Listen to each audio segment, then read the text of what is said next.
Assalamualaikum warahmatullahi wabarakatuh.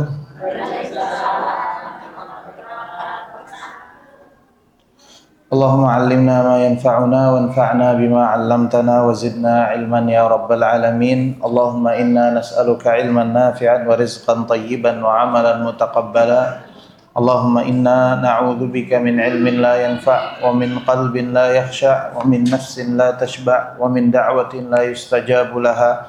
Kita memohon kepada Allah agar diberikan ilmu yang bermanfaat, diberikan rezeki yang halal, kemudian diberikan amalan yang diterima. Begitu juga kita berlindung kepada Allah Subhanahu wa taala dari hati yang keras, dari ilmu yang tidak bermanfaat, dan dari doa-doa yang tidak terangkat kepada Allah Subhanahu wa taala. Fa innal hamdalillah nahmaduhu wa nasta'inuhu wa nastaghfiruhu wa na'udzu billahi min syururi anfusina wa min sayyiati a'malina. May yahdihillahu fala mudilla lahu wa man yudlil fala hadiyalah. Ashhadu an la ilaha illallah wahdahu la syarikalah wa ashhadu anna Muhammadan abduhu wa rasuluh la nabiyya wa la rasula ba'dah, amma ba'd. Alhamdulillah, segala puji syukur bagi Allah Subhanahu wa taala, Rabb semesta alam, yang dengan rahmat serta karunia-Nya Allah Subhanahu wa taala kumpulkan kita di salah satu rumah dari rumah-rumah Allah Subhanahu wa taala. Mudah-mudahan ini adalah tanda Allah Subhanahu wa taala menginginkan kebaikan dari diri kita semua. Salawat serta salam kita haturkan kepada Nabi besar kita Muhammad sallallahu alaihi wasallam, beserta doa untuk para sahabatnya, keluarganya, dan para pengikutnya hingga akhir zaman kelak. Insyaallah pada siang yang berbahagia ini kita akan sama-sama belajar tentang tema yang telah ditentukan kemarin, yang berkenaan tentang kecantikan sesungguhnya bagi wanita. Tema pembahasan ini insyaallah adalah salah satu tema pembahasan yang berkaitan tentang akhlak,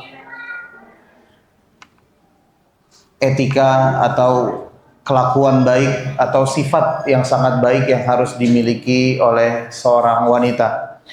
Kita akan membahas sama-sama alangkah pentingnya sifat malu atau perhiasan yang paling utama yang dimiliki oleh seorang wanita.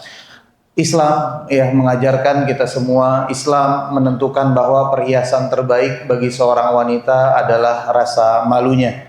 Bahkan para ulama mengatakan al-haya zinatul mar'ah, yang namanya rasa malu adalah perhiasan atau mahkotanya seorang wanita. Terlebih lagi kita tahu, jika kita mengatakan atau melabeli satu sifat dengan sifat yang baik, satu akhlak dengan akhlak yang terpuji, maka akhlak yang terpuji adalah ibadah yang agung di sisi Allah Subhanahu wa taala. Nabi sallallahu alaihi wasallam bersabda dalam hadis yang sahih riwayat Bukhari, "Innar rajula la yudriku darajata shaim al-qaim." Seseorang itu bisa mendapatkan derajat yang tertinggi, layaknya orang yang berpuasa, layaknya orang yang salat malam. Bahkan dalam satu hadis, al-qawwam as-sawwam, yaitu orang yang senantiasa berpuasa, setiap harinya puasa. Al-qawwam, setiap harinya dia salat malam. Bihusni khuluqihi, dia bisa mendapatkan derajat itu semua tanpa dia harus melakukan itu semua dengan apa? Bihusni khuluqihi, dengan apa? Dengan dia mempercantik atau memperindah akhlaknya. Jadi kalau kita berakhlak, kalau kita punya tingkah laku yang baik, menghiasi diri dengan tingkah laku yang baik, kita berakhlak, argo pahala tuh jalan terus. Malah saking jalannya argo pahala tersebut bisa melebihi orang-orang yang berpuasa, orang-orang yang sholat malam. Terlebih lagi Nabi Shallallahu Alaihi Wasallam juga meriwayatkan dalam hadis yang lain, ma min syai'in athqalu fi min mizanil mu'min yaumal qiyamah. Tidaklah ada sesuatu yang lebih berat daripada timbangan seseorang mukmin di hari kiamat. Tidak ada yang bisa melebihi apa? Husnul khuluq. Tidak ada yang bisa melebihi timbangan kebaikan akhlak yang baik nanti di hari kiamat. Jadi kita kan amalan kita bakal ditimbang. Nah, timbangan amalan yang paling berat itu adalah husnul khuluq. Ketika seseorang itu berakhlak baik. Maka ya beruntung sekali ketika seorang wanita menghiasi dirinya dengan satu akhlak ini. dengan satu akhlak mulia ini, yaitu akhlak malu. Ketika seorang wanita menghiasi dirinya, menjadikan mahkota dirinya adalah rasa malu. Karena kita tahu wanita itu ya Allah Subhanahu wa taala ciptakan memiliki dua kecantikan. Ada kecantikan paras atau fisiknya, kemudian ada kecantikan non fisik atau yang kita katakan kecantikan akhlak. Kecantikan fisik itu lambat laun, berjalannya waktu akan memudar. Kulit yang kenceng, waktu muda bisa turun begitu bertambahnya umur.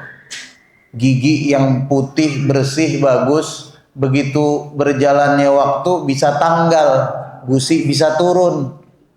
Mau suntik-suntik sana, mau botok sana, botok sini sama aja. Waktunya turun, nanti tuh turun. Kecantikan fisik bisa memudar. Namun ada kecantikan yang tidak bisa memudar. Justru berjalannya waktu, bertambahnya usia makin terang, makin berkilau. Ini adalah kecantikan akhlak. Kecantikan yang membuat Nabi Shallallahu Alaihi Wasallam jatuh cinta kepada Khadijah radhiyallahu taala anha. Kecantikan yang membuat Rasul Shallallahu Alaihi Wasallam senantiasa mengenang Khadijah radhiyallahu taala anha. Bahkan Nabi Shallallahu Alaihi Wasallam katakan apa? Inni qad ruziqtu hubbaha. Sesungguhnya aku telah dikaruniakan rezeki, kata Allah. Kata Nabi, aku dikaruniakan rezeki. Apa itu? Hubbaha, mencintai Khadijah. Apa alasan Nabi Shallallahu Alaihi Wasallam senantiasa mengenang? Bahkan Nabi, kita tahu Nabi setiap kali motong kambing, Nabi pisahkan daging tersebut untuk siapa? Untuk teman-temannya Khadijah. Kenapa? Karena Khadijah suka akan daging bagian paha misalkan. Sampai seperti itunya Nabi SAW mengenang Khadijah. Ternyata yang dikenang oleh Nabi SAW bukan cuma parasnya, tapi dikenang oleh Nabi SAW yang paling banyak disebut oleh Nabi adalah kecantikan akhlaknya Khadijah radhiyallahu taala anha. Sebagaimana kita tahu, sampai-sampai Aisyah radhiyallahu taala anha cemburu sama Khadijah. Dikatakan apa? Hamra'u syidqain. Kamu ngapain Nabi? Wahai Nabiullah, wahai Rasulullah, ngapain kamu senantiasa mengenang Khadijah? Padahal Nabi Shallallahu Alaihi Wasallam menikahi Khadijah. Khadijah posisi udah tua. Meninggal di rumahnya Nabi Shallallahu Alaihi Wasallam, posisinya Khadijah lebih tua daripada Nabi SAW. Bahkan disifati oleh Aisyah radhiyallahu taala apa? Kamu ngapain kenang Khadijah? Khadijah itu seorang wanita yang giginya sudah turun, gusinya sudah tanggal. Maksudnya saking tuanya Nabi SAW. Tapi Nabi SAW mengenangnya. Kenapa? Nabi SAW katakan la khaira min Khadijah. Tidak ada orang yang lebih baik daripada Khadijah. Ketika semua orang itu kufur sama saya, nggak percaya sama saya, Khadijah mempercayai saya. Ketika semua orang berpaling dari saya, cuma Khadijah yang tidak berpaling dari saya. Ketika semua orang meninggalkan saya, Khadijah menghabiskan harta dan waktunya untuk siapa? Untuk Nabi Shallallahu Alaihi Wasallam. Ternyata yang dikenang oleh Nabi Shallallahu Alaihi Wasallam adalah akhlaknya. Maka penting sekali kita menghiasi diri, begitu juga ya memberikan diri ini gizi berupa akhlak yang mulia. Nabi Shallallahu Alaihi Wasallam menjanjikan banyak hal atas akhlak yang mulia ini. Bisa kita bayangkan Nabi Shallallahu Alaihi Wasallam katakan, ana za'imun bi baitin fi a'lal jannah liman hassana khuluqah. Aku menjanjikan rumah yang paling tinggi nanti di surga untuk siapa? Liman hassana khuluqah. Bagi mereka yang menghiasi akhlaknya, bagi mereka yang menghiasi dirinya dengan akhlak yang baik. Berarti akhlak ini bisa dicari, akhlak ini bisa diperjuangkan. Taruhlah kita bilang, Ustaz, manusia diciptakan beda-beda, Ustaz. Ada yang memang dari sononya punya malu, memang dari sananya ada yang punya lembut, memang ada yang dari sananya keras. Gimana Ustaz? Gak bakal bisa dirubah? Bisa. Manusia dilahirkan di atas fitrah, betul, di atas fitrah kosong. Berarti bisa diisi. Itu yang pertama. Kemudian apa? Nabi SAW katakan di sini apa? Liman hassana khuluqah. Maksudnya apa? Orang yang mau berjuang menghias dirinya dengan akhlak. Memang orang punya watak, punya personality. Orang punya watak, diciptakan ada yang keras, ada yang lembut. Tapi bisa nggak si keras jadi lembut? Bisa, kalau dia mau memperjuangkan. Nabi SAW katakan apa? Waman yatasabbar yusabbiruhullah. Orang kalau mau jadi sabar harus belajar sabar. Dia nggak mau ngangkat suara depan suami, sabar, bisa kalau dia mau. Asal nggak dilepas dia sabar, bisa. Dia nggak mau mukul anak, misalkan jadi orang yang sabar, nggak mau hukum anak, nggak mau mukul anak, dia jadi orang yang sabar. Begitu anak berlaku salah, astagfirullah, didoain, dinasehatin baik-baik, bisa kalau mau sabar.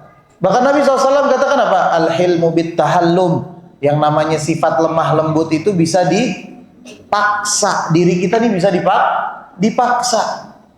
Hilm itu apa hilm? Sifat kalau orang itu dia punya kemampuan untuk membalas keburukan orang lain, tapi dia nggak mau balas. Dia bisa balas, tapi dia nggak mau balas. Namanya hilm. Orang cemooh dia nggak mau balas, dia doain. Bisa kalau mau dibentuk.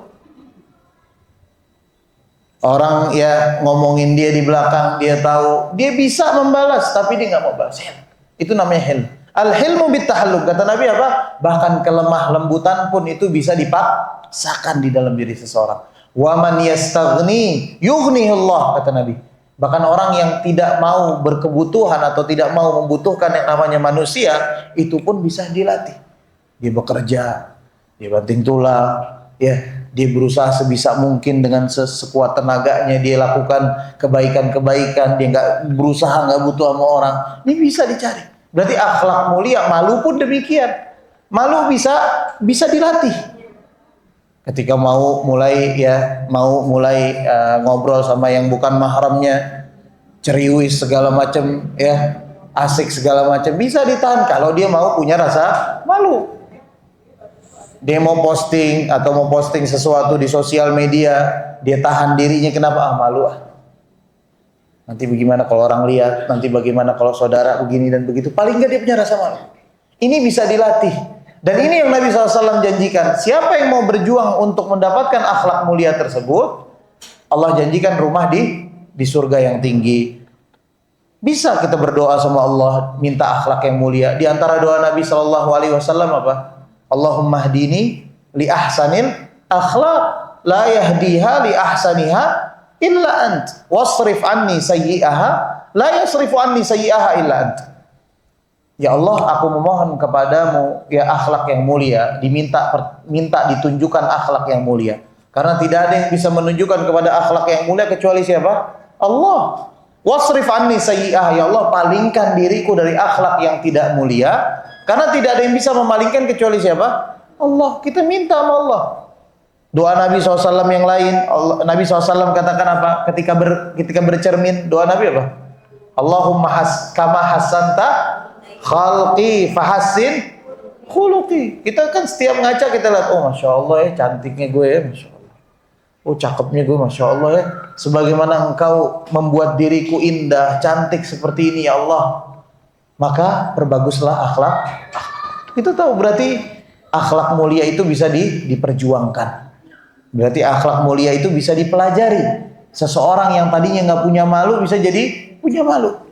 Tinggal bagaimana seseorang itu berjuang. Makanya perlu latihan, ya, perlu latihan. Nah, semakin seseorang itu melatih dirinya berakhlak mulia, semakin dia melatih dirinya memiliki rasa malu, maka hatinya akan hidup.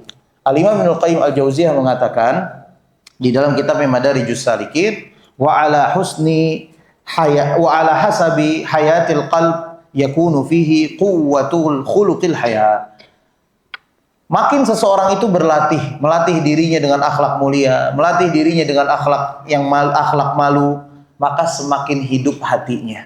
Semakin hidup hatinya, semakin besar rasa malunya kepada Allah Subhanahu wa taala. Semakin besar rasa malunya kepada manusia lainnya.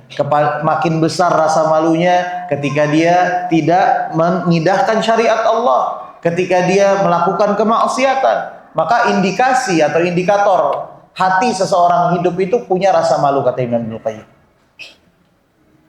Orang kalau hatinya bersih, pasti rasa malunya tinggi. Berbeda sama orang yang hatinya kotor. Orang kalau hatinya kotor, rasa malu dia nggak punya.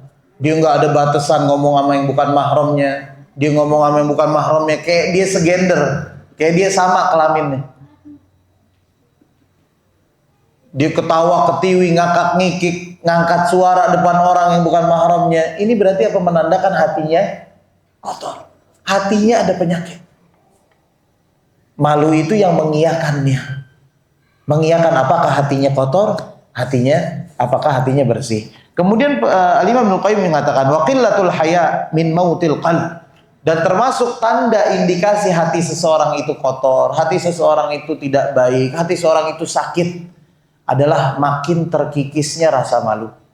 Kita lihat betapa banyak orang hari ini hatinya sakit. Kenapa? Rasa malunya hilang. Subhanallah.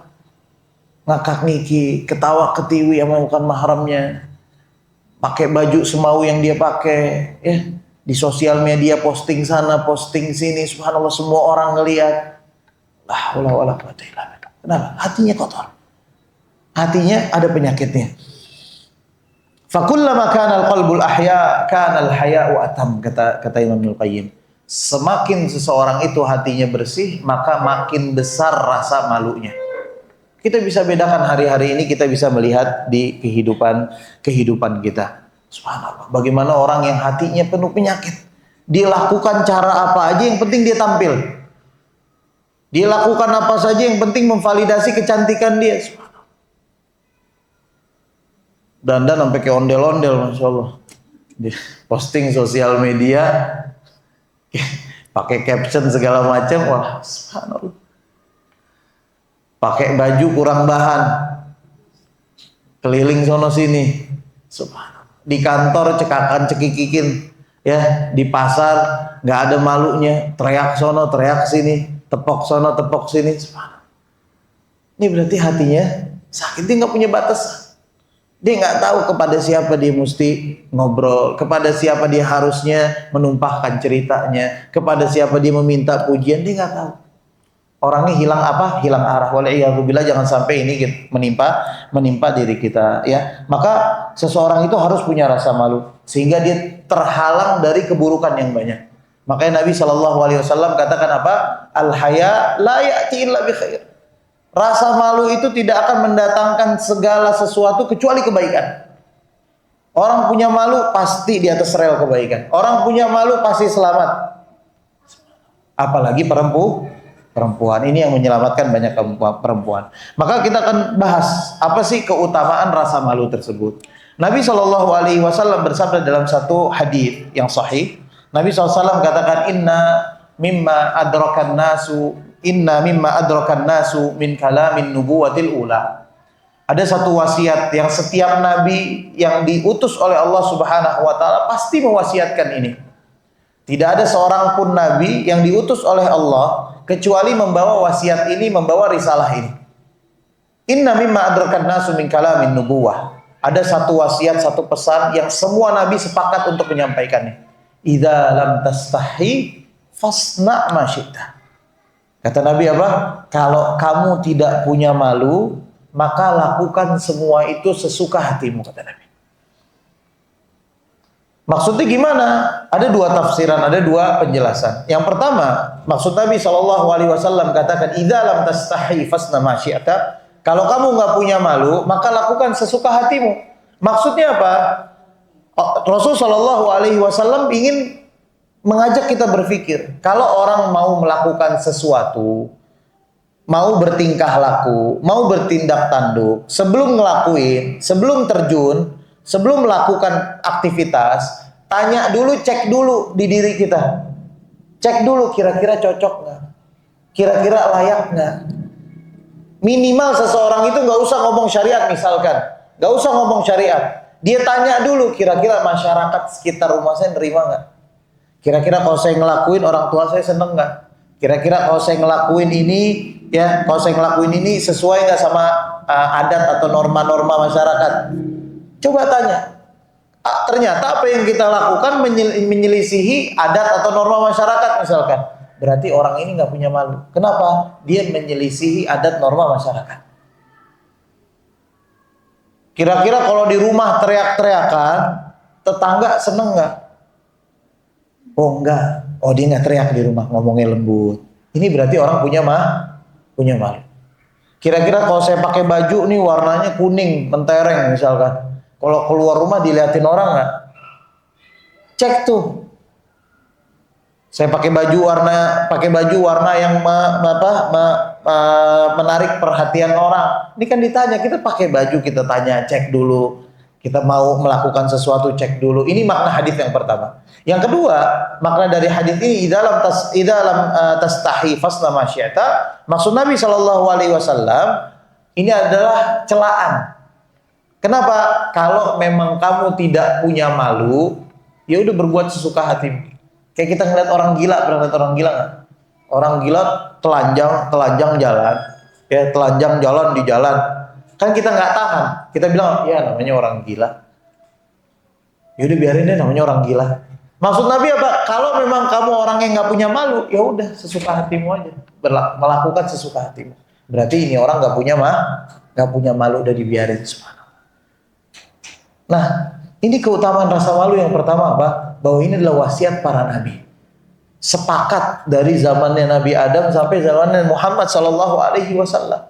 Semua sepakat bahwa rasa malu adalah perhiasan yang harus dimiliki semua orang, terutama seorang wanita.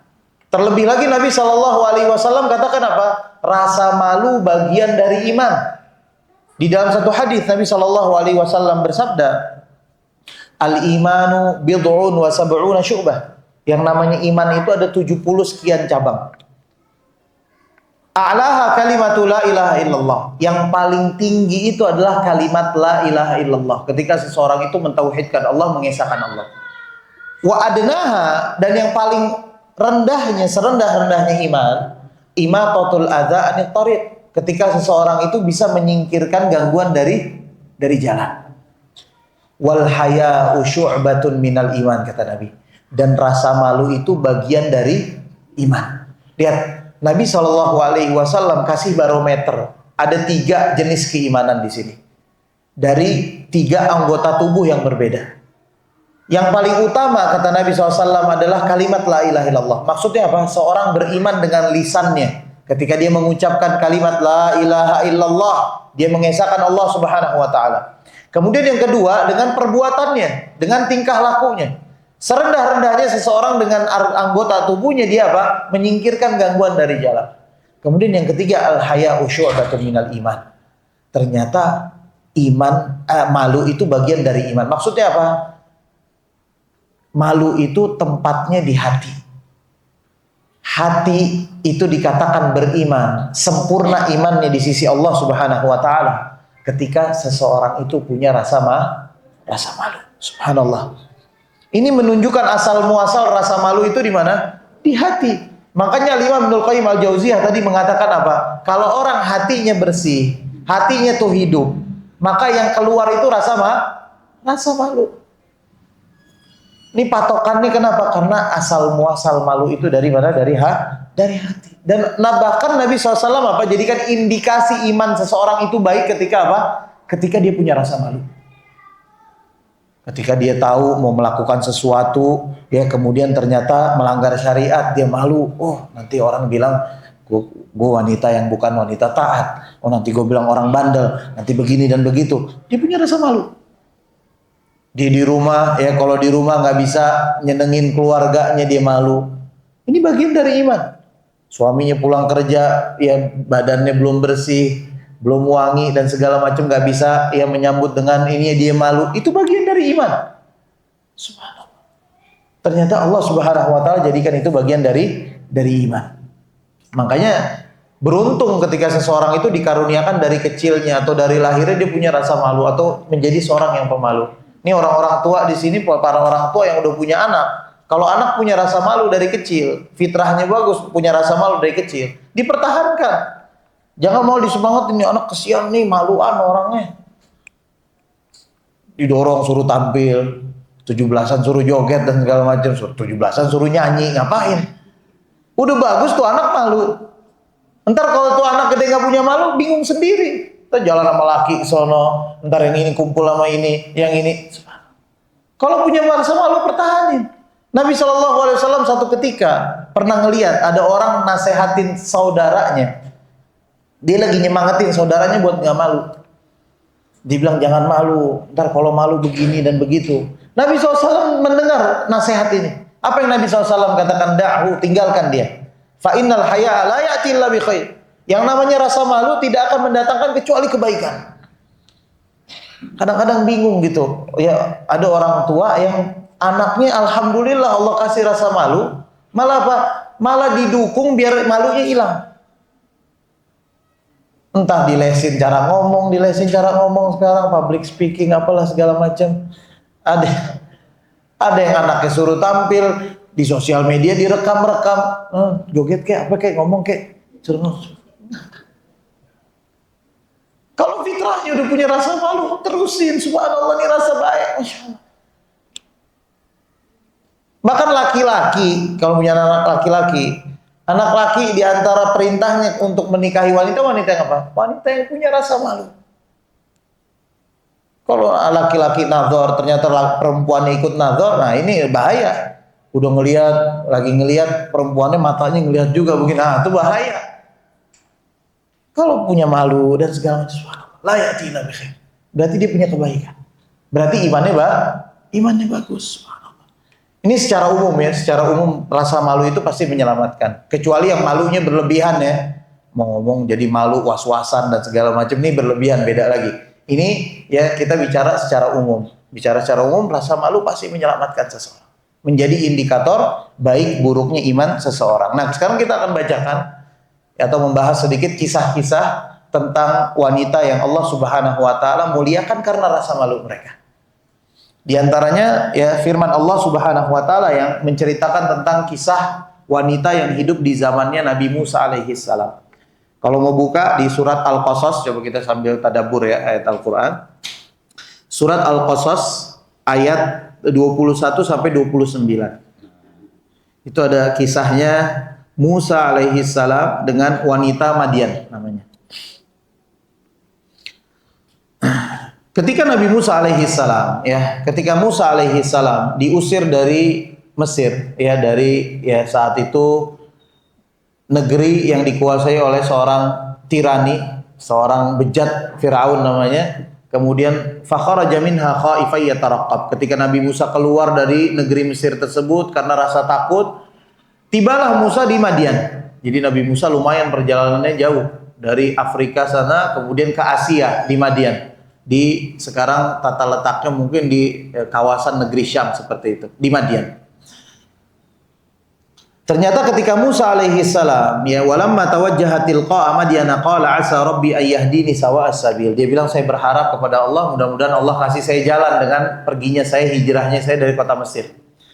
Ternyata di tengah perjalanan tersebut dia menemukan satu peristiwa. Walamma warada ma'a Madyana wajada alaihi ummatan minan nasi yasqun. Dia dapati ternyata ada orang lagi berkumpul, sekelompok orang lagi berkumpul.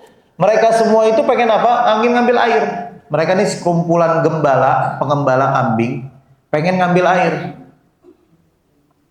Jadi bejubel ya, kalau kita bilang lagi ngambil air gitu, berebutan pengen ngambil air. Wajada min dunihim imra'ataini tazudan. Ternyata dia mendapati di tengah-tengah kerumunan tersebut ada dua orang wanita yang menyendiri. Mereka lagi nutupin kambingnya biar nggak kabur. Mereka gembala juga. Qala ma khabbukuma. Kemudian Nabi Musa yang saat itu adalah seorang nabi, ya, dia punya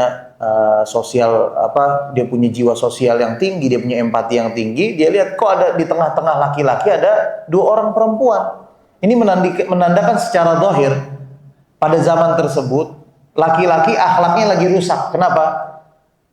Mereka nggak mendahulukan perempuan atas gerombolan laki-laki, padahal laki-lakinya banyak. Nah, maka Nabi Musa melihat kerusakan akhlak tersebut. Nabi Musa mendatangi perempuan tadi. Qala ma khatbukuma? Apa yang kalian lagi lakukan di sini? Karena aneh, di tengah-tengah gerombolan laki-laki ada perempuan gembala.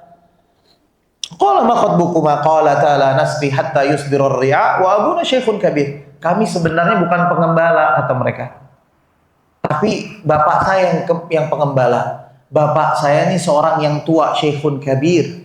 Dia nggak bisa lagi mengembala kambingnya, sehingga kami yang mengembala. Akhirnya Nabi Musa mengulurkan tangannya untuk membantu. Fasaqalahuma. Kemudian Nabi Musa mengambil air untuk mereka. Tsumma tawalla ila dhil. Setelah itu Nabi Musa alaihissalam Nabi Musa alaihissalam membantu mereka, kemudian Nabi Musa pisah dengan kedua orang tersebut setelah membantunya. Nah, para ulama mengatakan di sini ketika Nabi Musa membantu, kemudian menanyakan qala ma khatbukuma, apa yang kalian lagi lakukan di sini? Mereka itu di antara akhlak mereka, dua wanita solehah ini yang bapaknya adalah seorang soleh di zaman tersebut, mereka mengatakan qala ta'ala nasri hatta yusdirar ri'a. Kami nggak mau bergerumbung, kami nggak mau kumpul sama orang-orang tersebut. Kenapa? Kami seorang wanita. Bahkan terlihat lihat bagaimana keindahan akhlak mereka, keindahan dua akhlak tersebut. Laki-laki lagi kumpul, mereka apa? Mereka menyendiri berdua. Mereka nggak suka ikhtilat, mereka nggak suka bercampur dengan laki-laki lain. Subhanallah. Ini menandakan bahwa wanita yang salehah, wanita yang punya rasa malu, dia nggak suka kumpul dengan laki-laki yang bukan mahramnya. Dia duduk nongkrong dengan mudahnya. Subhanallah. Bahkan dia menjawab pertanyaan Nabi Musa itu secukupnya, cuma sekedar kebutuhannya. Saya seorang wanita, bapak saya seorang tua, saya harus menggantikan bapak saya karena bapak saya udah nggak mampu lagi. Udah begitu dong. Nggak basa-basi, nggak ini, nggak itu, nggak Ini contoh. Kita bisa tadabbur dari sifat wanita Madian. Bagaimana dia mencontohkan bahwa wanita itu ya tidak suka bercampur baur dengan seorang laki-laki. Itu rasa malunya. Dia ngomong secukupnya. Bahkan Al-Imam Ibnul Qayyim Al-Jauziyah rahimahullahu taala mengatakan, ya, ketika menafsirkan ayat tentang cerita Madian ini, Al-Imam Ibnul Qayyim Al-Jauziyah lihat, unzur ila imra'ati Madian. Lihatlah kepada wanita Madian tersebut. Di antara malunya dia apa? Dia berbicara secukupnya. Wanita tuh begitu. Bicara sama yang bukan mahramnya itu secukupnya. Bukan banyak basa-basi. Sekalipun dia berbicara sama seorang ustadz misalkan, dia chat secukupnya. Assalamualaikum ustadz, ahsanallahu ilaikum, anda mau bertanya ini. Selesai. Dijawab sama ustadznya, hukumnya ini, boleh atau enggak, ini, selesai. Jazakallahu khair, barakallahu fikum, selesai. Gak usah pakai barakallahu fikum, terima kasih ustadz, hihihi, pakai hihihi lagi. Tambah emotnya berpanjang emotnya. Pakai emot love, emot apa ya? Emot senyumnya berapa macam tuh senyum? Ada yang kelihatan gigi, ada yang enggak, ada yang gini. Secukupnya udah. Bahkan kata Allah Subhanahu wa taala, "Wala takhda'na bil qaul, fayatma'a alladhi fi qalbihi marad." Perempuan itu jangan mendayu-dayu dalam ngomong ketika apa? Ketika dengan yang bukan mahramnya. Ini subhanallah kita dapetin hari ini begitu. Di rumah sewotnya melaki, subhanallah. Laki minta bikinin kopi, bikin aja sendiri, nggak punya tangan loh, kata begitu. Begitu sama kang sayur, wallah asik ngomongnya. Kadang ada yang tepok-tepokan lagi, abang bisa aja gitu. Sama kang sayur begitu. Sama kang ojek begitu. Sama lakinya galak, sama kang ojek, masya Allah. Makasih ya pak, masya Allah, baik nih bapak dikasih lebihan, masya Allah. Terbalik, kadang dibalik, akhlaknya itu dibalik. Mestinya dia berakhlak baik sama siapa? Sama suaminya. Ini kadang-kadang nggak tahu karena nggak punya rasa malu, akhirnya apa? Akhirnya kebalik. Ini lihat nih wanita Madian begini, ngomong secukupnya, nggak pakai embel-embel. Makasih ya Musa ya udah bantu, masya Allah. Anak siapa ini, tinggal di mana? Udah kawin apa belum? Dia nanya begitu. Udah cukup. Barakallahu fiik, jazakallahu khair. Assalamualaikum warahmatullahi wabarakatuh. Gitu. Ini wanita begini, mestinya kata Imam Ibnul Qayyim, bicara secukupnya. Kemudian kita lanjutkan fasaqalahuma. Kemudian Nabi Musa alaihi salam membantu dua perempuan tersebut. Tsumma tawalla ila dhil. Kemudian Nabi Musa berlindung atau ya mengambil ketika itu sedang panas, dia di bawah pohon berteduh. Tsumma tawalla ila dhil. Kemudian dia berdoa kepada Tuhannya, kepada Allah. Faqala rabbi inni lima anzalta min khairin faqir. Ya Allah, ya atas kebaikanmu yang telah lalu, tolong berikan aku ya kebaikan yang banyak. Ini boleh seorang itu bertawassul kadang-kadang dengan kebaikannya Allah Subhanahu wa taala. Contoh misalkan, ya, ibu-ibu di sini misalkan mau berdoa, ya Allah, kemarin alhamdulillah anak udah lulus misal. Alhamdulillah di atas kebaikanmu ya Allah anak udah lulus. Ya Allah tambahin lagi dong kebaikannya. Ini tawassul dengan kebaikannya siapa? Allah. Bahkan jadi salah satu sebab mustajabnya doa.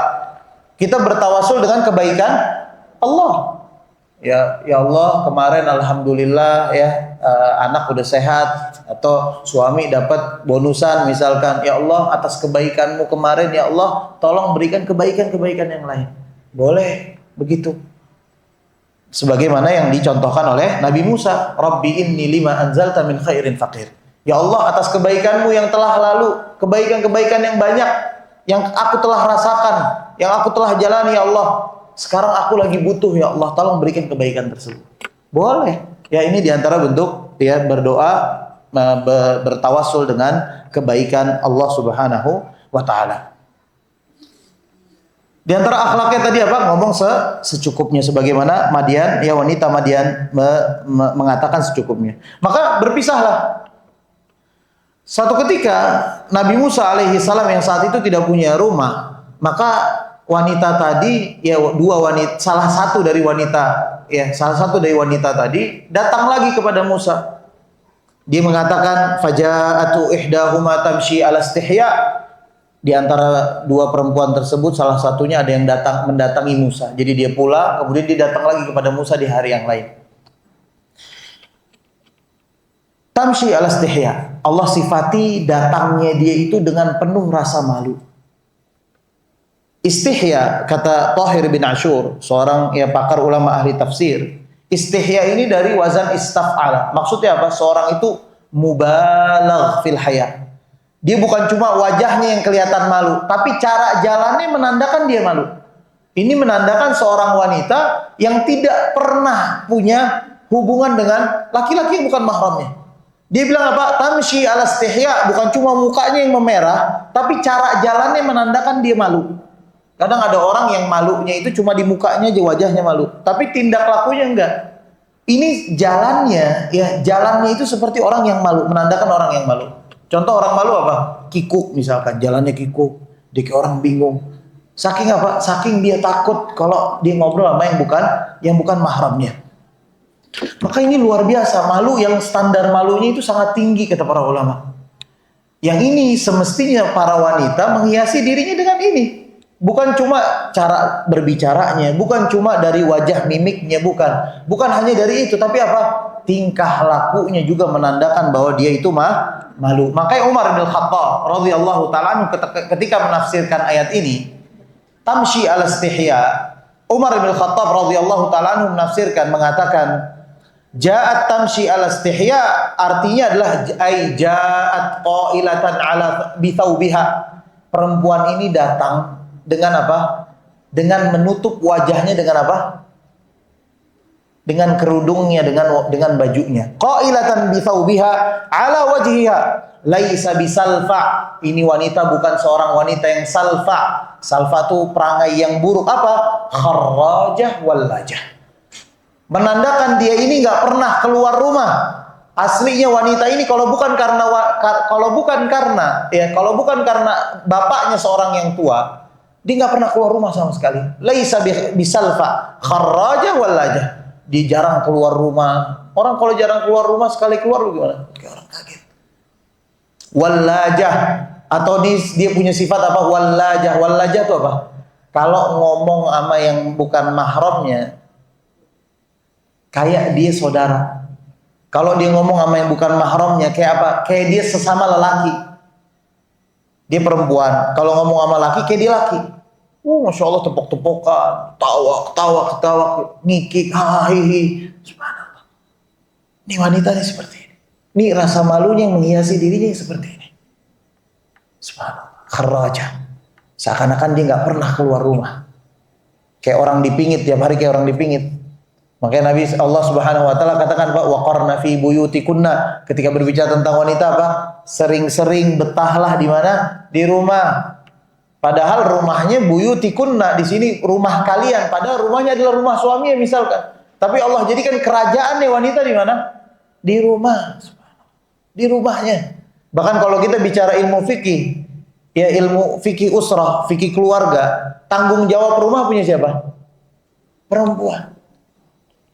Kullukum ra'in wa kullukum mas'ulun an ra'iyatihi.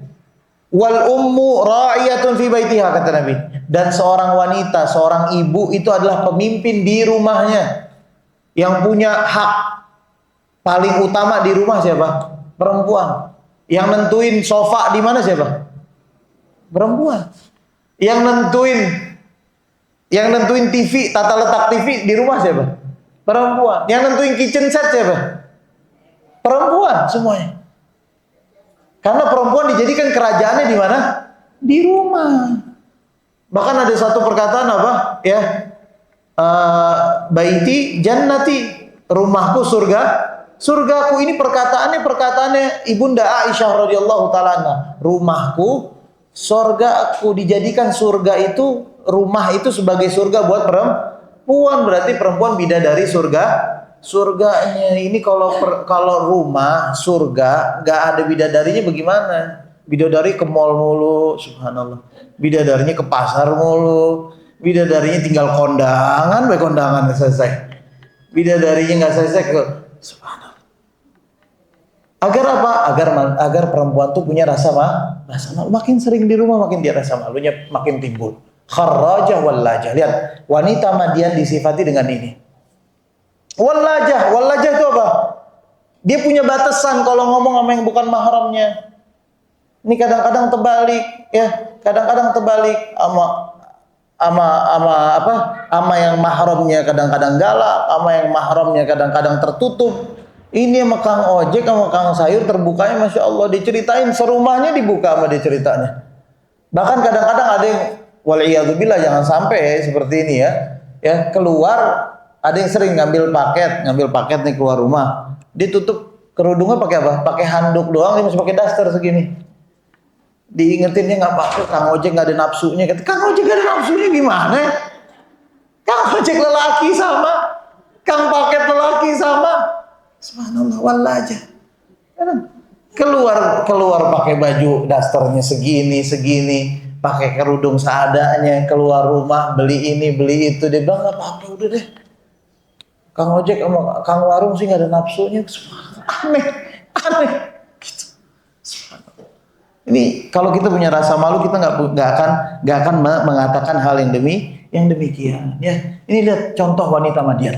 Bagaimana dia contohkan ya kisahnya dengan Musa alaihi assalam. Bahkan dikatakan para ulama mengatakan bahwa wanita inilah yang akhirnya menikah dengan Musa saat itu. Ya kalau kita bisa bayangkan, karena setiap kali baca tafsir ayat ini takjub gitu. Ya sangat amazed. Kenapa? Kita bisa bayangkan Nabi Musa alaihi salam itu jalan dari Mesir ke Madian yang ada di Asia.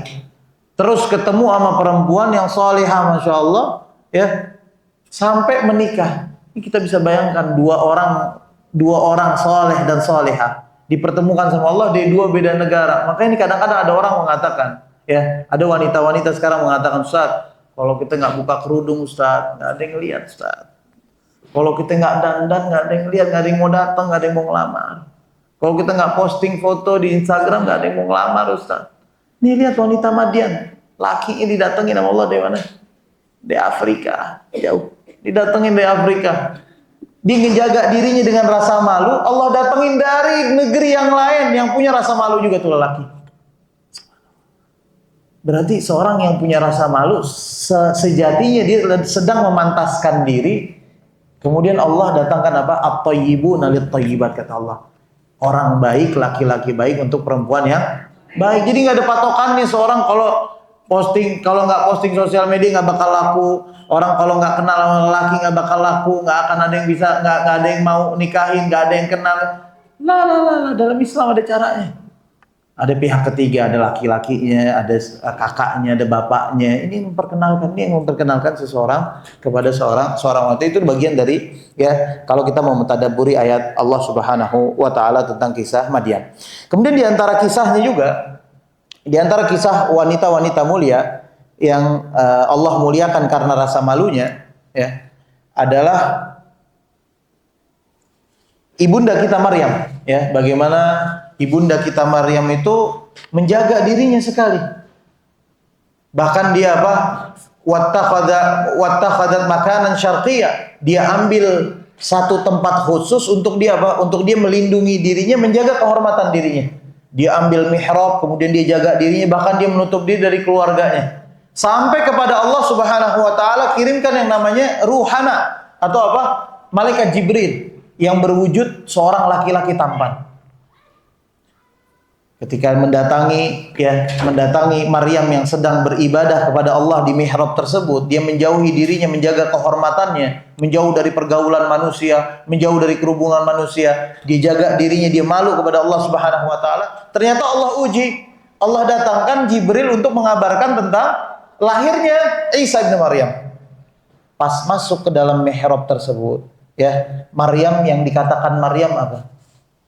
Saking Maryam rasa malunya timbul, saking rasa malunya Maryam itu sangat besar. Maryam mengatakan qalat inni a'udzu birrahmani minka. Malaikat Jibril datang dengan wujud seorang laki-laki yang sempurna, yang ganteng, yang tampan. Datang ke hadapan Maryam. Maryam mengatakan apa? Qalat inni a'udzu birrahman. Aku berlindung kepada Allah Ar-Rahman minka, dari dirimu. In kunta taqiyya, kalau memang kamu bertakwa jauhi saya. Nih beginilah. Padahal wujudnya ganteng, ya, padahal wujudnya sempurna, seorang laki-laki yang bagus. Di zaman ini berbeda. Ya, di zaman ini berbeda. Bahkan di chat aja kadang-kadang diladenin. Oh, ini ganteng nih, berarti dia demen sama gue nih. Alhamdulillah. Ini subhanallah. Ini perbedaan yang sangat jauh sekali. Kita mulai hilang yang namanya akhlak malu di tengah ya wanita muslimah pada hari ini. Maka tugas kita adalah memperindah akhlak tersebut.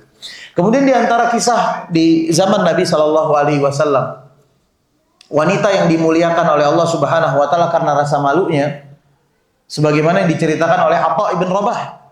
Atha ibn Rabah rahimahullahu taala mengatakan, dia pernah diceritakan oleh Ibnu Abbas, gurunya, seorang sahabi, ya, seorang sahabat Nabi Shallallahu Alaihi Wasallam mengatakan satu ketika, wahai Atha, ala urika imra'atan min ahlil jannah. Wahai Atha, mau nggak kamu saya tunjukkan seorang wanita penghuni surga? Maka Atha mengatakan, bala, saya pengen dong, saya pengen tahu ada orang yang ditunjuk sama Nabi SAW sebagai wanita penghuni surga. Maka Ibnu Abbas mengatakan, hadhil mar'atus sauda. Lihat di pojok masjid itu ada seorang wanita yang sudah tua, kemudian kulitnya hitam legam. Hadhil mar'atus sauda. Atatin Nabi sallallahu alaihi wasallam. Dia pernah datang kepada Nabi sallallahu alaihi wasallam, kemudian mengatakan, inni usra. Ya Rasulullah, saya ini punya penyakit epilepsi kalau bahasa kita sekarang, atau penyakit ayan.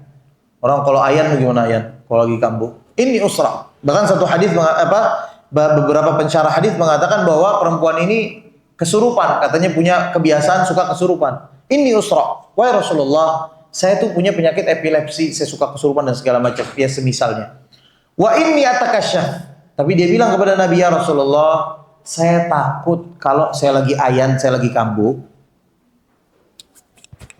baju saya tuh tersingkap, aurat saya itu kelihatan. Wa inni atakasyaf ya Rasulullah. Kemudian dia mengatakan, fad'ullah li ya Rasulullah, tolong doakan kepada saya agar Allah hilangkan penyakit saya. Maka Nabi Shallallahu Alaihi Wasallam katakan, in syi'ti sabarti walakil jannah. Kalau kamu mau, kamu bersabar ya atas penyakit kamu, maka bagimu surga. Tapi kalau kamu mau aku doakan kesembuhan, maka aku akan doakan kesembuhan. Ternyata perempuan ini memilih asbir, aku memilih untuk sabar atas penyakitku. Belum selesai, perempuan ini mengatakan, ya Rasulullah, walakin atakasyaf. Ya Rasulullah, tapi kalau saya sabar pun, aurat saya bakal terlihat. Maka Rasulullah Shallallahu Alaihi Wasallam berdoa kepadanya, Allah atakasyaf, agar ketika dia kambuh itu tidak terlihat auratnya, tidak tersingkap auratnya. Nah,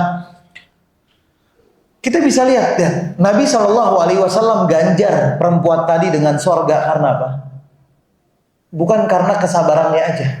Memang sabarnya diganjar surga, tapi karena apa? Karena dia menjaga dirinya.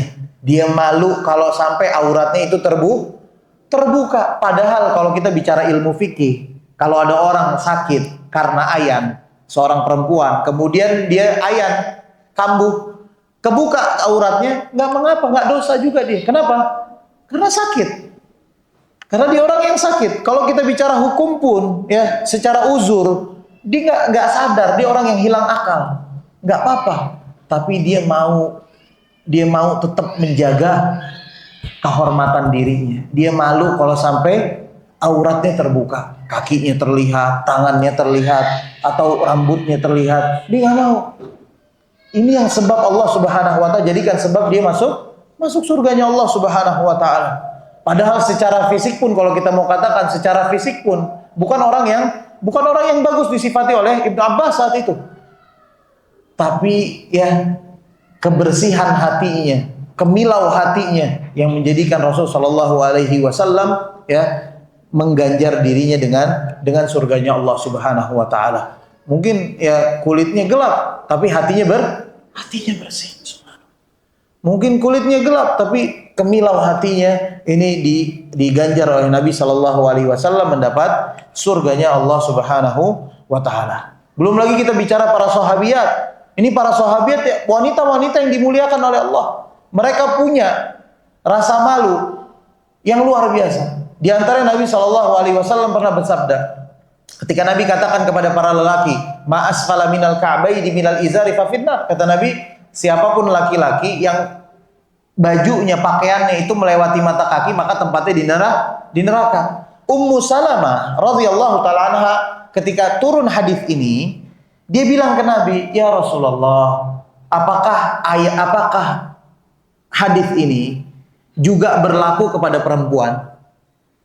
Kan nggak mungkin perempuan bajunya masa dinaikin juga di atas mata kaki. Apakah ini berlaku kepada perempuan? Maka Nabi SAW, hadis ini nggak berlaku untuk perempuan. Untuk perempuan apa ketentuannya? Kata Nabi, yurkhina shibran. Kalau untuk perempuan, ya bajunya, pakaiannya itu dipanjangin kurang lebih shibran, sejengkal. Ini dari mata kaki dijulurin berapa? Sejengkal. Nggak sampai di situ. Ummu Salamah mengatakan, "Ya Rasulullah, kalau begitu tampak dong kuku atau ujung jarinya." Ya, saking malunya Ummu Salamah mengatakan apa? "Kalau begitu ya Rasulullah, kalau cuma sejengkal, ujung kuku masih kelihatan." Subhanallah, dia nanyanya apa? Ujung kukunya masih kelihatan.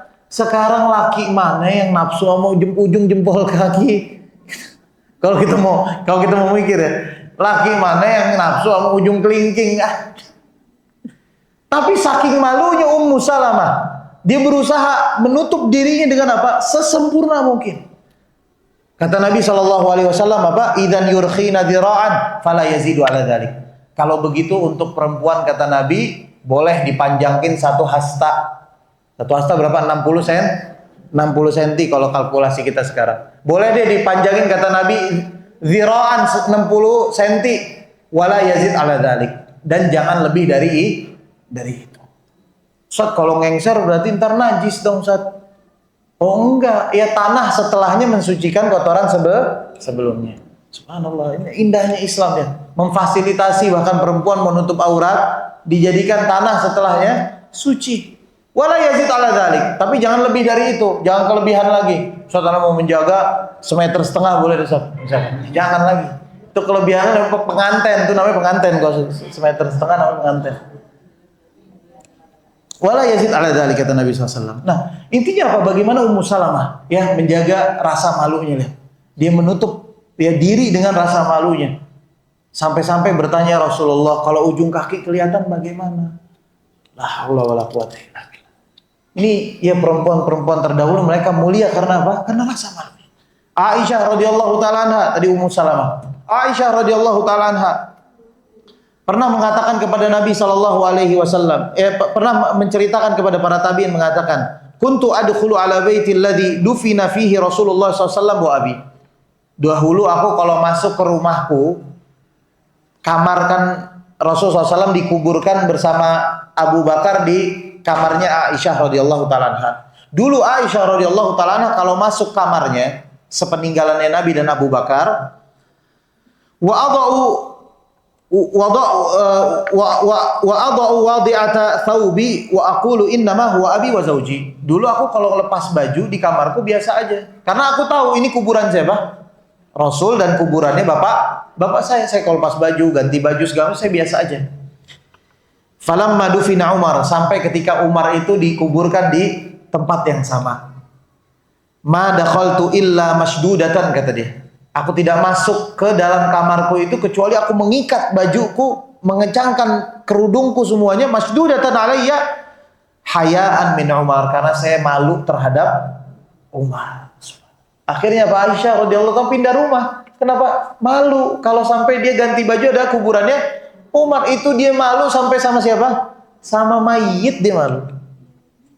Subhanallah. Ini ibunda kita Aisyah radhiyallahu taala anha. Ini menyelamatkan seseorang, ya. Rasa malu seperti ini yang menjadikan kita mulia di sisi Allah Subhanahu wa taala. Nah, makanya ya para ulama menjadikan ada beberapa model-model ketika rasa malu hilang. Tadi contoh orang kalau punya rasa malu. Nah, bedanya ketika seseorang itu tidak punya malu, rasa malunya hilang, hatinya itu berpenyakit. Para ulama mengatakan di antara indikatornya atau yang bisa kita benahi, di antara seseorang kalau nggak punya malu itu kalau bicara mendayu-dayu. Nah, ini perhatikan nih perempuan apalagi yang bukan mahramnya, kalau bicara jangan mendayu-dayu. Tadi secukupnya, sebatasnya, sekeperluannya. Makanya Allah Subhanahu wa taala katakan dalam surat Al-Ahzab apa? Fala takhda'na bil qaul fayatma'al ladzi fi qalbihi marad wa qulna qawlan ma'rufa. Wahai para perempuan, jangan kalian itu kalau ngomong mendayu-dayu, ya, mendayu-dayu kayak orang yang merayu, digenit-genitin, dicentil-centilin, entah perkataan secara langsung atau misalkan sekarang ada lewat chat, lewat WhatsApp, lewat apapun. Jangan mendayu-dayu, udah secukupnya. Perempuan paling baik dengan yang bukan mahram apa? Jutek. Ngomong seperlunya. Ini yang paling utama. Fayat ma'alladzi fi qalbihi marad. Kenapa? Ada tindak preventif. Kenapa tindak preventif? Agar orang-orang yang hatinya itu berpenyakit tidak terpacu, tidak terpicu. Kadang-kadang ada orang yang mendengar itu nggak semuanya hatinya bersih. Ada orang-orang yang hatinya sakit. Akhirnya apa? Dia membayangkan seorang laki-laki misalkan. Dia berfantasi dan segala macam. Kenapa? Sebabnya karena diawali dengan suara yang mendayu. Dayu wa qulna qawlan ma'rufa, kata Allah. Maka katakanlah perkataan yang ma'rufa. Yang sekedar difahami secukupnya, sekebutuhannya. Kalau butuhnya A, ya ngomong A. Butuhnya B, ngomongnya B. Gak usah ngelibet-libet, cari topik yang lain, ya basa-basi ini dan itu. Subhanallah. Ini gak perlu. Jadi berbicara secukupnya. Makanya dahulu bahkan istri-istri Nabi SAW, ya, ketika para sahabat mau berbicara, bertanya sesuatu kepada istrinya Nabi, turun ayat mengatakan apa? Wa idza sa'altumuhunna mata'an fas'aluhunna min wara'i hijab. Maka tanyalah kepada istri-istri Nabi itu dari belakang hijab. Sehingga apa? Dzalikum atharu liqulubikum wa qulubihin.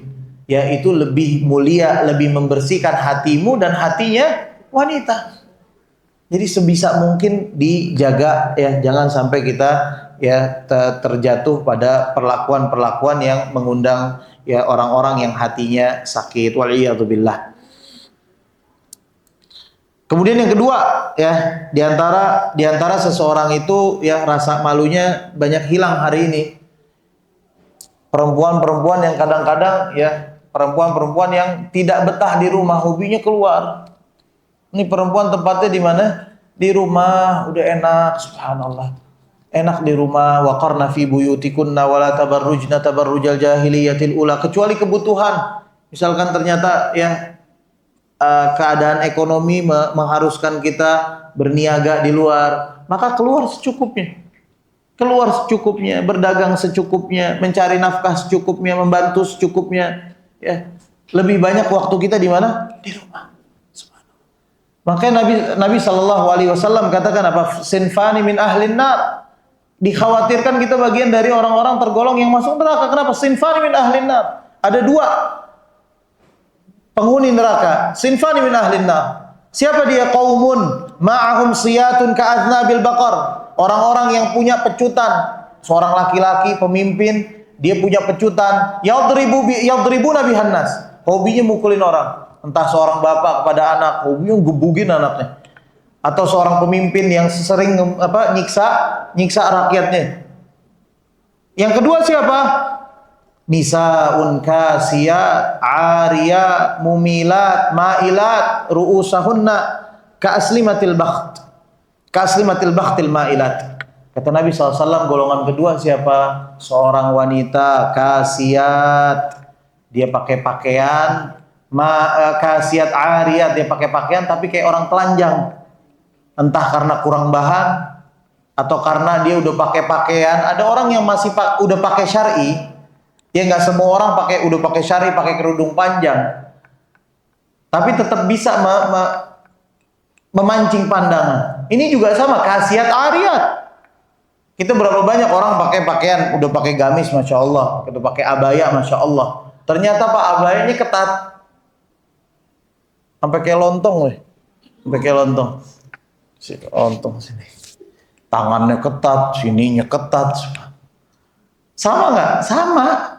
Karena ada lekukan-lekukan tubuh yang nggak dimiliki laki-laki, dimiliki oleh perempuan. Sama kasiyat ariyat, mumilat. Mumilat itu apa mumilat? Menarik pandangan.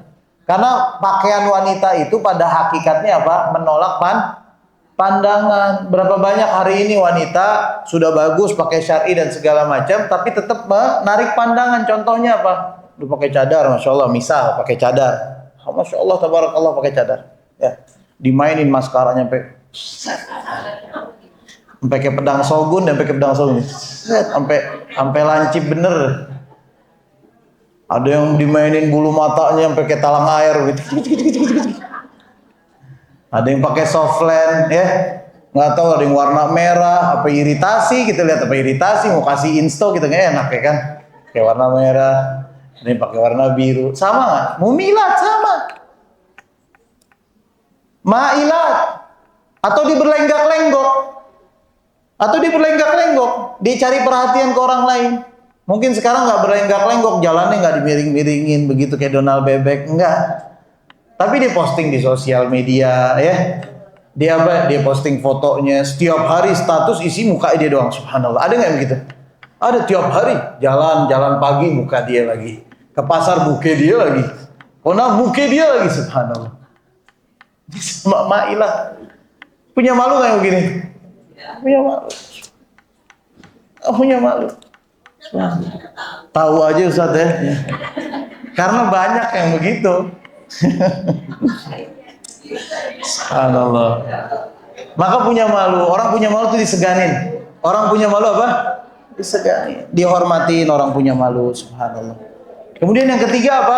Kata Rasul sallallahu alaihi wasallam, ya, di antaranya orang nggak punya malu perempuan apa? Sering keluar rumah pakai minyak wangi. Kalaupun dia keluar pakai minyak wangi, semerbak, masya Allah.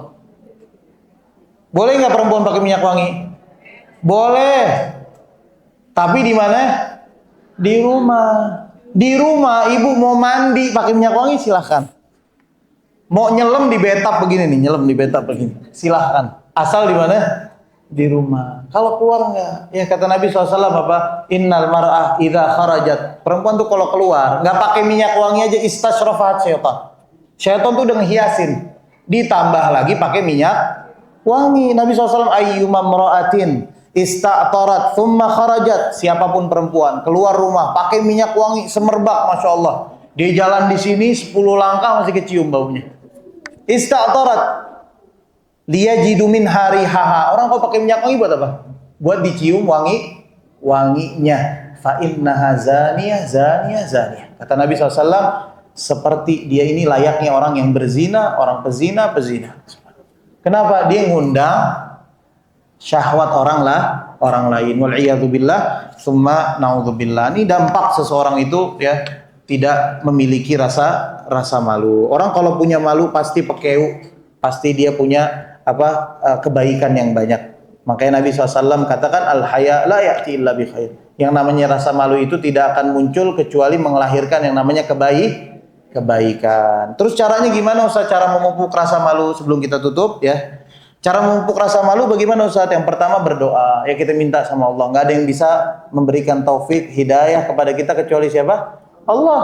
Contoh Nabi katakan Allahumma hdini li ahsanil akhlaq la yahdiha li ahsaniha illa ant wasrif anni sayyi'aha la yasrifu anni sayyi'aha illa ant. Kita berdoa sama Allah, minta rasa malu, minta diberikan akhlak yang baik ya, sehingga Allah Subhanahu wa taala berikan taufik. Itu yang pertama. Yang kedua, kita yakin bahwa rasa malu itu akhlak mulia dan akhlak mulia adalah ibadah. Jadi setiap kita mempraktekkan rasa malu, yakin bahwa rasa malu kita ini ibadah. Layaknya kita sholat, layaknya kita puasa, layaknya kita sedekah, rasa malu juga ibadah. Kita yakin setiap kita melakukan rasa malu, kita bertindak laku karena rasa malu, Allah ganjar kita. Itu ibadah. Jadi kita ngejalaninnya enak.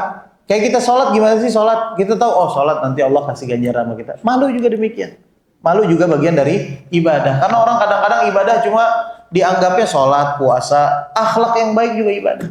Bahkan akhlak yang baik itu yang menjadi sebab seseorang banyak masuk surga. Kenapa? Kalau sholat ada waktunya, sholat 5 waktu ada waktunya, sholat malam ada waktunya. Akhlak yang baik, argonya jalan terus. Pagi, siang, malam, orang kenal kita akhlaknya baik, kita dapat pahala. Subhanallah, ini ibadah. Yang ketiga, hendaknya seseorang itu menghadirkan muraqabah. Muraqabah itu apa? Senantiasa menganggap bahwa dirinya itu diawasi oleh Allah Subhanahu wa taala. Tiap kita melakukan rasa malu, kita lihat, oh Allah ngelihat. Tiap mau ngelakuin ini kita anggap, oh Allah Maha melihat. Allah ngelihat tindak tanduk kita, Allah ngelihat rasa malu kita, Allah lihat kalau kita bermaksiat, Allah lihat kalau kita melakukan amalan kebajikan.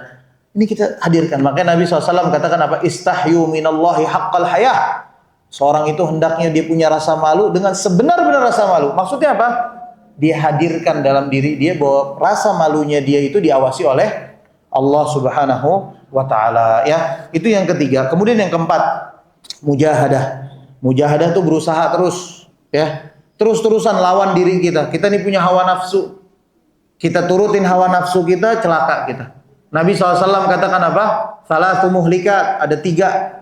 Seseorang itu bisa binasa karena 3 hal. Syuhun muta'. Rasa pelit yang diturutin. Orang kalau nurutin rasa pelitnya, nggak mau sedekah, nggak mau berbagi, nggak mau zakat, celaka dia. Hidupnya sempit. Orang pelit hidupnya sempit pasti. Wahawaun muttaba, hawa nafsu yang diikutin. Kita semua punya hawa nafsu tanpa terkecuali. Di antaranya apa? Melawan diri dengan berakhlak mulia dengan rasa malu. Kadang-kadang kita mau ya ikut nimbrung ke ini itu. Kadang-kadang kita mau so asik. Kadang-kadang kita mau menonjolkan diri, mau terkenal, mau dilihat orang, mau dikenal orang. Ketika kita tahan, oh malu deh, ntar abak kita ngeliatnya bagaimana, ntar saudara ngeliatnya bagaimana. Kita punya rasa malu tersebut, selamat kita. Hawaun muttaba wa i'jabul mar'i bi nafsihi. Orang bisa celaka ketika dia berbangga dengan dirinya sendiri. Orang kalau udah bangga sama dirinya sendiri celaka. Awalnya apa pintunya? Ketika dia nggak punya malu. Dia posting dirinya, ada yang mulai komen, Masya Allah, tabarakallah, Allahumma barik. Hatta di caption dia tulis, jangan lupa ngomong Allahumma barik ya, misalkan barakallahu fik ya. Mulai dia, ada yang bilang gue cakep nih, Masya Allah, ada yang ngasih love nih. Mulai dia apa? Takjub. Ijabul mar'i binafsi. Pintunya apa? Ketika dia awalnya nggak punya rasa malu. Celaka dia, subhanallah. Sehingga mujahadah, terus berjuang sama Allah. Terus berjuang sehingga Allah Subhanahu wa taala berikan dia taufik. Baca kisah-kisah wanita-wanita mulia tadi yang kita katakan, Maryam, ya Ummu Salamah, Aisyah radhiyallahu taala anha, kemudian wanita Madian dan wanita-wanita lain yang Allah Subhanahu wa taala muliakan. Tidak ada di dalam sejarah ya wanita yang Allah muliakan kecuali dia adalah orang yang pemalu. Itu udah sepakat dari zaman ke zaman. Yang kelima, cara memupuk rasa malu tersebut ya dengan bergaul dengan wanita yang punya rasa malu. Kurang-kurangin duduk sama wanita-wanita yang kurang bisa menjaga akhlaknya, kurang bisa menjaga dirinya, nggak punya rasa malu, yang tidak taat kepada Allah Subhanahu wa taala. Karena as-sahibus sahib, namanya teman itu pasti menarik ya, namanya teman itu pasti menarik. Entah kita yang ditarik atau kita yang menarik, syukur-syukur kita yang menarik. Kalau kita yang ditarik, waliyadzubillah, tsumma na'udzubillah. Maka cari pergaulan yang wanitanya itu Masya Allah, yang diobrolin baik-baik, obrolinnya parenting, yang diobrolin ya cara berbagi, misalkan tips memasak, ini baik. Cara ibadah segala macam, nuntut ilmu, ini luar biasa. Ya, jangan yang diobrolin tas lagi, abaya lagi, ya jauh-jauh. Obrolannya begitu lagi.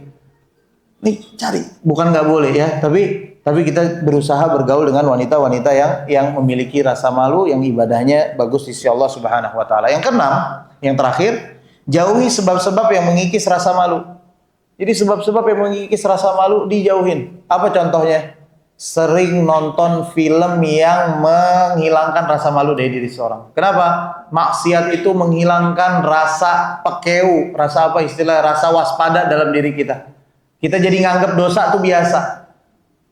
Salah satunya apa? Sering nonton yang di dalamnya banyak maksiat. Kita sering lihat maksiat, lama-lama kita anggap maksiat biasa. Perempuan-perempuan yang suka nonton Korea, ya kurang-kurangin.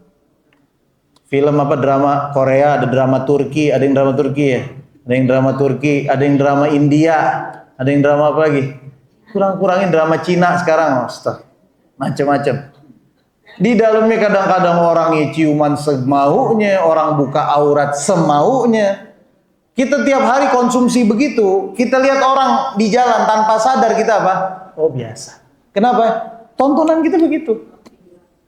Akhirnya apa? Kita nggak punya rasa malu. Kita nggak bisa bedain ini maksiat. Oh ini nggak boleh, ini boleh, ini nggak boleh. Maka jauh ini sebab-sebab seperti ini. Kalau bisa tontonannya yang baik-baik, ya boleh nonton sekali misalkan. Cari tontonan-tontonan yang minimalisir maksiatnya. Cari tontonan-tontonan yang baik, yang nggak harus selalu kajian nontonnya misalkan. Nggak harus selalu nontonnya misalkan nonton ya konten-konten agama. Boleh nonton sesekali yang baik, misalkan vlog-vlog orang yang kunjungan kemana-mana, yang pemandangan bagus, masak-masak. Boleh, ya. Tapi jangan sampai kita menonton sesuatu yang menormalisasi akhirnya maksiat. Kita lihat seakan-akan kita udah nggak punya malu lagi. Kita ngelihat orang ya nggak pakai baju udah biasa. Kenapa yang kita tonton orang nggak pakai baju? Ini diantara sebab ya seseorang itu memiliki rasa malu. Walhamdulillah ya kita sudah selesai. Barakallahu fikum wa jazakumullah khairan katsir. Sampai sini ada pertanyaan sebelum kita ya tutup. Silakan.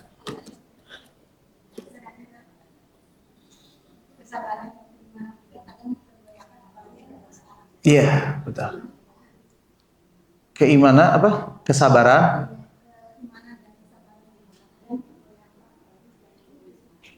Di zaman-zaman sekarang. Oke. Iya, iman memang naik turun. Ya, iman tuh naik turun, turun karena kemaksiatan, ya naik karena ketaatan. Maka yang harus di-maintain ketaatan kita. Kita kalau mau menjaga kesabaran, keimanan kita di zaman sekarang, berarti sebab-sebab yang menurunkan kesabaran dan keimanan harus diminimalisir. Apa contohnya? Sosial media misalkan, kurangi perdebatan. Jadi jadi orang nggak sabaran. Kita kurangin sosial media, lihat konten-konten yang nggak baik. Jadi iman kita terjaga. Bahkan di dalam satu hadis yang sahih, Nabi Shallallahu Alaihi Wasallam ketika berbicara tentang akhir zaman, di masa-masa fitnah atau di masa-masa kerusakan yang menurunkan iman seseorang, kata Nabi SAW apa? Ilzam baitak, banyak-banyak di rumah. Maksudnya apa? Banyak-banyak kita tuh nggak bersosialisasi, banyak-banyak kita nggak bergaul, banyak-banyak nggak berinteraksi sama orang. Kenapa? Karena iman kita lemah. Di zaman tersebut kerusakan menyeluruh, bahkan algoritma, kalau kita bicara algoritma kita di mana di sosial media, isinya saking banyak ya kan, patokan algoritma itu yang paling banyak dibuka oleh orang di satu daerah. Berarti kan kalau yang dilihat yang nggak baik-baik, berarti satu daerah itu sudah mengalami kerusakan. Maka tugas kita apa? Kita mau ngancurin kerusakan tersebut dengan tangan kita? Kan nggak mungkin sekarang. Kita yang meminimalisir diri kita dari sosial media tersebut. Ini diantara cara. Kemudian meminta tolong sama Allah Subhanahu wa Ta'ala. Nggak ada cara lain. Kita minta tengah malam, kita doa sama Allah, kita bersedekah agar apa? Agar dijauhkan dari bala dan maksiat. Wallahu taala alam. Seperti itu kurang lebih. Ada lagi? Pertanyaan? Cukup? Ya, ini jam-jam rawan memang nih jam-jam segini ya. Jam-jamnya ini subhanallah nih mau masuk asar mata lagi berat-berat. Tapi alhamdulillah semuanya ya berjalan lancar dan teman-teman semua akhwat, ibu-ibu semua